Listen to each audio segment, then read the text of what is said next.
চৰকাৰে বন্দুক যে তুলি দিবলৈ লৈছে কোন খিলঞ্জীয়াই বন্দুক ল'লে? হিমন্ত বিশ্ব শৰ্মাই মানে গুপ্ত হত্যাৰ যুগ এটা আকৌ আনিব খুজিছে, আকৌ হিন্দু আৰু মুছলমানৰ মাজত কাজিয়া লগাব খুজিছে আৰু এনেকৈ খিলঞ্জীয়াক বন্দুক দিম বুলি কৈ RSS আৰু বিজেপিৰ হাতত মানে বৈধ মৰণাস্ত্ৰ তুলি দিব খুজিছে, যাতে কেতিয়াবা সাম্প্ৰদায়িক সংঘৰ্ষ লগাব পাৰে। গতিকে হিমন্ত বিশ্ব শৰ্মাৰ বন্দুক দিয়াৰ কাহিনীটো অসমত সাম্প্ৰদায়িক সংঘৰ্ষ লগাবলৈ কৰা ষড়যন্ত্ৰৰ অংশ। গতিকে কোনোবা অসমীয়াক আপুনি বন্দুক বিচাৰি আবেদন কৰা দেখিছে নেকি? আপুনি সোধকচোন হিমন্ত বিশ্ব শৰ্মা যে আপোনাৰ পৰা বন্দুক কেইটা ল'লে কোনে? কোনোবাই লৈছে নেকি হিমন্ত বিশ্ব শৰ্মাৰ পৰা বন্দুক?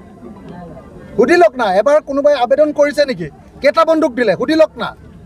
এই কথাটো আপোনালোকে সুধি ল'লে গম পাব নহয়। হিমন্ত বিশ্ব শৰ্মাই কাজিয়া লগাবলৈ চাইছে, মানুহে কাজিয়া লগা নাই। মানুহে কৈছে আমি কাজিয়া নালাগো। হিন্দু মুছলমানৰ বহুদিন কাজিয়া হ'ল অসমত, আৰু কাজিয়া কৰি থাকিলে অসমখনৰ উন্নতি নহয়। এই কথা অসমীয়া মানুহে বুজিছে। আকৌ সংবাদ মাধ্যমে আপোনালোকে খুচি খুচি কাজিয়া লগাব খুজিছে নেকি? এইবোৰ বন্ধ কৰক। কোনো ধৰণৰ এইবিলাক উচতনিমূলক কথা আপোনালোকে প্ৰচাৰো নকৰিব আৰু নুসুধিব, আৰু ময়ো নকওঁ। এইটো মনত ৰাখিব যে হিন্দুৱে হওক মুছলমানেই হওক, কাজিয়া লগাৰ কথা ক'লে, কাজিয়া লগাৰ কথা যোনে ক'ব কাকো ক্ষমা কৰা নহ'ব। ধন্যবাদ।